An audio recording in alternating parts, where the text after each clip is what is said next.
വിധി പറയുന്നതിലെ കാലതാമസം ഒഴിവാക്കാൻ ഹൈക്കോടതികൾക്ക് മാർഗനിർദ്ദേശവുമായി സുപ്രീം കോടതി.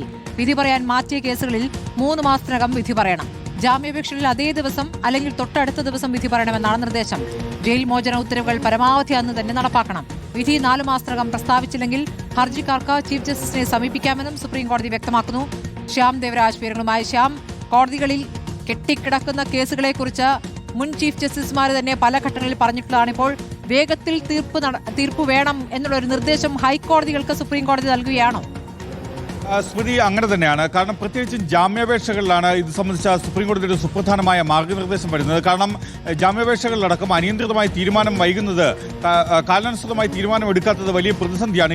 ഈ ഘട്ടത്തിൽ കൂടിയാണ് സുപ്രീം കോടതി ഹൈക്കോടതികൾക്ക് മാർഗനിർദ്ദേശം നൽകുന്നത്. വിധി പറയുന്നതിനായി മാറ്റിവെച്ച കേസുകളിൽ 3 മാസത്തിനകം വിധി പറയണമെന്നതാണ് സുപ്രീം കോടതിയുടെ നിർദ്ദേശം. ജാമ്യാപേക്ഷകളിലെ ഉത്തരവുകൾ വാദം കേൾക്കുന്ന അതേ ദിവസം തന്നെ വിധി പറയണം, അല്ലെങ്കിൽ പരമാവധി അടുത്ത ദിവസം വിധി പ്രസ്താവിക്കണമെന്നതാണ് സുപ്രീം കോടതി നിർദ്ദേശം നൽകുന്നത്. തടവുകാരന്റെ മോചനം, ജാമ്യം അനുവദിച്ചതും തടവുകാരന്റെ മോചനം സംബന്ധിച്ചാണ് മറ്റൊരു മാർഗനിർദ്ദേശം. അത് ജാമ്യം അനുവദിച്ച കാര്യത്തിലോ അല്ലെങ്കിൽ ശിക്ഷ മരവിപ്പിച്ചതിന്റെയോ ഉത്തരവുകൾ ജയിൽ അധികൃതരെ ഉടൻ തന്നെ ഹൈക്കോടതി രജിസ്ട്രി അറിയിക്കണം. വിധിയുടെ പ്രധാന ഭാഗം മാത്രമാണ് ജഡ്ജി തുറന്ന കോടതി മുറിയിൽ പ്രസ്താവിക്കുന്നതെങ്കിൽ അതിന്റെ കാര്യകാരണങ്ങൾ സഹിതമുള്ള വിശദമായ വിധി 15 ദിവസത്തിനകം ഹൈക്കോടതിയുടെ വെബ്സൈറ്റിൽ അപ്ലോഡ് ചെയ്യണം. കേസ് വിധി പറയാൻ മാറ്റിവെച്ച് 4 മാസമായിട്ടും വിധി പ്രസ്താവിച്ചിട്ടില്ല എങ്കിൽ കേസ് മറ്റൊരു ബെഞ്ചിന് വിട്ടു നൽകാൻ, മറ്റൊരു ബെഞ്ച് പരിഗണിക്കണമെന്ന് ആവശ്യപ്പെടാൻ കക്ഷികൾക്ക് ചീഫ് ജസ്റ്റിസിനോട് ആവശ്യപ്പെടാം.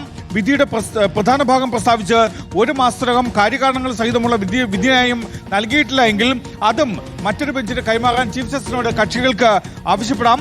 കാര്യകാരണങ്ങൾ സഹിതമുള്ള വിധിന്യായം തുറന്ന കോടതിയിൽ പ്രസ്താവിച്ചാൽ അത് 24 മണിക്കൂറിനകം അതിന്റെ വിശദമായ വിധിന്യായം ഹൈക്കോടതിയുടെ വെബ്സൈറ്റിൽ അപ്ലോഡ് ചെയ്യണം.